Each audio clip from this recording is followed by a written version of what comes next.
welcome back to Project Happy Home. For those of you who are new here, I'm Tanya, a doctor, lawyer, turned homeschool mom of 3 kids ages 9, 6, and 4. If you are interested in videos about secular homeschooling, raising a child with ADHD, and living a more essentialist lifestyle, don't forget to hit that subscribe button down below because that's what I talk about here. In today's video, I'm just doing a really quick flip through and review of a critical thinking company workbook that we use this year called Dr. Funster's Think-A-Minutes. This is the very first one, I believe, the Level A Book 1, and it goes all the way to Level C Book 2.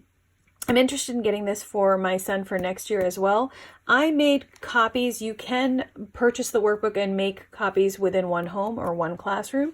So I made copies for all 3 of my children with this one and just comb bound it.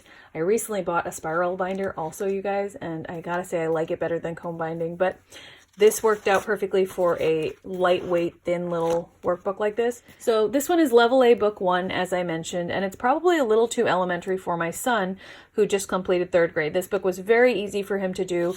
We did one every few days just as a fun little aside, a little math puzzle. I like how they are very logical, and they're riddles and puzzles and teasers. Some of them are more language arts based, some of them are more math based, but I like the book as a fun little break in our regular day. He enjoyed it very much too. Level A Book 1, in my opinion, is probably more suited to like a 2nd grader or a 1st grader, but we'll just move on and I'll probably skip a couple for him for the next one. But if you can see, they have little puzzles like this. So if the twins' ages total 22, how old will each be next year? So they have to think, okay, I'm going to split this in half and then I'm going to add a year. These little visual puzzles are also fun. There's some just analogy puzzles like this. Some things where you just have to sort animals into different categories, going through clues and deciding how to eliminate things here. There's little guesses, how you would estimate, little word puzzles and riddles, again, money puzzles. Some of them we just do out loud, especially if he doesn't want to write over much that day. I try to limit how much writing my son does because it is something that he tends to push back against. So when he writes, I want him to be writing in a way that is teaching him writing, is teaching him grammar, and not so much the busy work. So one tip for you guys, if you have a child who resists writing, who doesn't like doing workbook activities because it's sort of meaningless writing, the actual act of writing upsets them, just let them do it verbally with you, because honestly, the point of doing different workbooks like this is to encourage their thinking skills, right? I'm not doing some of these workbooks so that they practice writing as much as their thinking skills. So on a day when he pushes back against writing, I'm happy to do those skills verbally if we can. So here you have little visual discrimination kinds of things.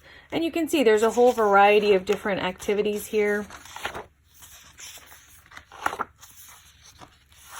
where he gets to practice just thinking outside of the box and just, you know, realizing why we do math, why we learn English, how words can be interesting and fun. And it's just a way of, like, here's a little rebus puzzle. It gives them a way of understanding that, you know, the reason we learn to read, the reason we do math, the reason we do logic is to make our brain think in a new and unique way. So I really like these Dr. Funster's Think-A-Minutes. There is an answer key at the back, so it's all very clear. And it goes on and tells you where these little exercises could be found in other books. So if you see an activity, for example, in this book that you really liked or your child really enjoyed, you can see where else they might be found. So for example, if your child really liked the activity on page 14, which was Think Literally, you can go here and see Think Literally is also found in Thinkograms on page 38. So maybe the Thinkogram series would be a good series for you to look at. I thought this was a really smart thing to sort of include. But I really love these. I thought it was a great, fun little addition to our curricula. So if you're interested in that type of logical thinking, thinking outside the box activities, Dr. Funster's Think-A-Minutes by the Critical Thinking Company is definitely something to look into. I hope you guys enjoyed this video. As always, I wish you the very best day.